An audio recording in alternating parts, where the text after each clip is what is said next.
Welcome back everyone, it's your boy Big Man, Big Books. Today I'd like to talk to you about another comic I've been reading that I've been really enjoying. That of course being Valiant Comics Exo Manowar. Or Manowar, I'm not sure.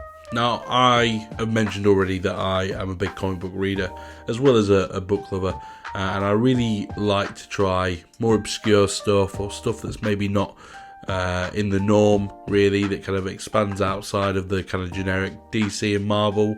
Not to say that there's anything wrong with them, but for me personally, I just like to try and sort of expand my horizons a little bit. Now, I decided to pick up Exo Manowar basically because of the kind of backstory around this comic book company.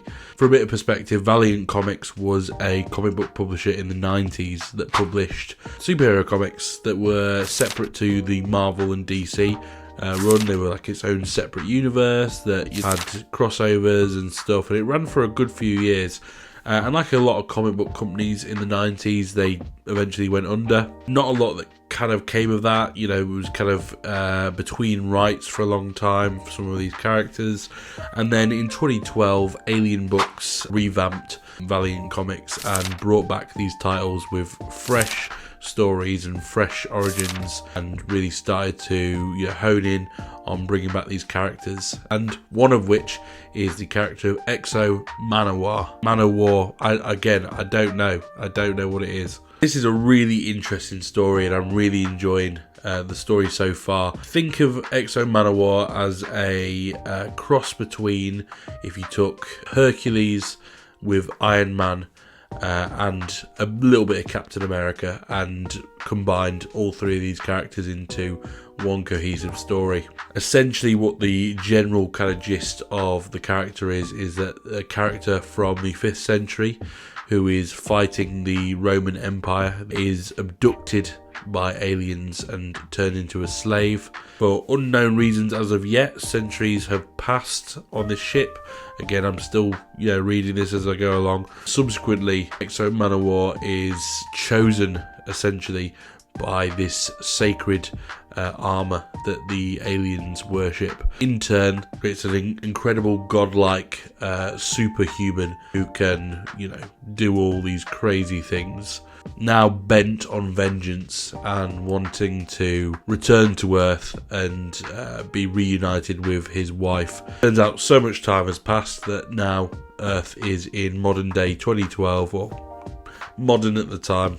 This is very much a story of a man outside of time, bent on vengeance, and really without kind of purpose now. And I'm thoroughly enjoying this. It feels so original. It feels so kind of fresh. What I'm enjoying so far about this comic is this kind of universe, I guess, and we're introduced to a few other characters in the run that I've just started reading. I feel like you have to go back and do a crazy amount of research. Like, the character was a thing in the 90s and had a very similar origin, but to be honest, no one's really talking about the 90s run because that's kind of done. The 2012 kind of revamp is there to be read, and so far I'm really enjoying what Valiant Comics is bringing out.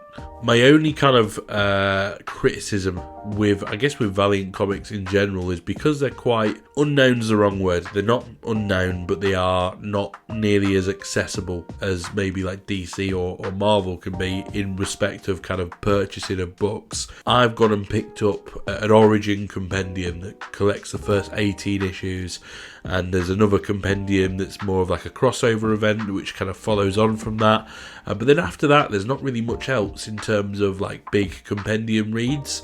So I've had to really kind of do a bit of research to find where the next set of comics will pick up in terms of the trade paperbacks, which is fine, but I just feel like I shouldn't really, in this day and age, really be having to do that much kind of sort of homework really just to buy a book. I would much prefer if these were set in a kind of compendium 1, compendium 2, collecting several, larger issues, and it doesn't really feel like I'm able to do that. Maybe at one point that was an available option, but it just feels quite difficult to be able to purchase these books on that kind of level. Really interesting to sort of see this character who is from such a different timeline in respect of kind of, you know, how the world worked and how war was fought, and really seeing him sort of struggle and also thrive in some ways in modern day.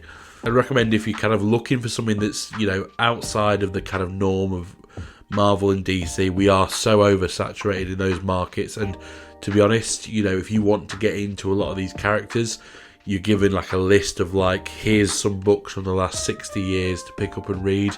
It's a lot, it's quite intimidating, and for a lot of people, myself included, just don't have the time to be, you know, going back and reading 60 years worth of Batman, just to kind of get an idea of what the character is about. So it's kind of refreshing to pick up a brand new kind of universe, or I say brand new, or, you know, relatively new universe that doesn't have too much kind of backstory that you have to really go through, other than, you know, the most recent kind of runs that have come out. So far, though, X-Men Manowar is a really interesting concept, really fun kind of comic book, and you know what, I'm looking forward to seeing what else comes of that storyline. Apologies for the lack of posting on here, guys. It's just been a bit of a mad one, and I'll be completely honest, I am currently replaying Red Dead Redemption 2, and you know what, that's what I'm doing in my spare time. That reading, you know, is what it is. Thank you all for watching. I appreciate your time today. Take care and goodbye.